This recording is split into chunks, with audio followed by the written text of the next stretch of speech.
तुम नहीं आ सकते। मैं क्यों नहीं आ सकता? तू जानता है किससे कह रहा है? हाँ मैं जानता हूँ, वहीं खड़ा रहे। अगर 3 लोग इस नाव घर पर जाएंगे तो ये नाव घर डूबने का खतरा है। मैं तो जमींदार जी की सुविधा के लिए ये बात कह रहा हूँ। अगर जमींदार जी को डुबोना चाहता है तो आजा। ये बात सुनते ही जमींदार थोड़ा सावधान हो जाता है और वो अपने आदमी से वहीं रुकने को कहता है। अरे तू यहीं रुक, मैं पहले हो आता हूँ, फिर तू जाना। जमींदार जी आइए। अब जमींदार बांस के नाव घर में चढ़ता है और सावन उसे बीच नदी में ले जाता है। ये तो बहुत बढ़िया जुगाड़ बनाया है तूने। अब क्या करूं जमींदार, तूने मेरा घर हड़प लिया तो मुझे कुछ तो करना ही था।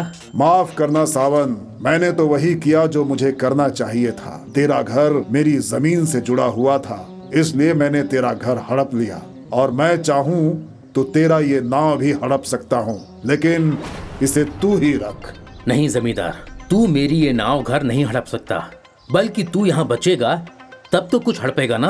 ये सुनते ही जमींदार थोड़ा सा घबरा जाता है। क्या कह रहा है तू?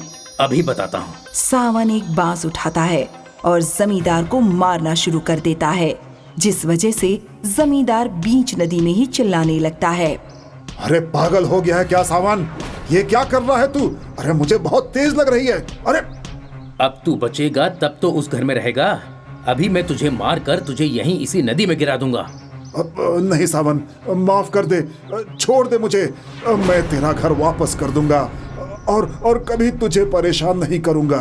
नहीं, तेरा कोई भरोसा नहीं है जमींदार। तू किसी के साथ कितना भी गलत कर सकता है। नहीं नहीं, मैं तेरे साथ अब कभी गलत नहीं करूंगा और वो घर तुझे दे दूंगा, वो तेरा है। अगर ऐसा ही है तो नदी के पास चलकर चिल्ला चिल्ला कर वहाँ खड़े लोगों को बता कि तूने मेरा घर हड़पा है। वो घर तेरा नहीं था और वो जमीन, घर के कागज भी नकली हैं।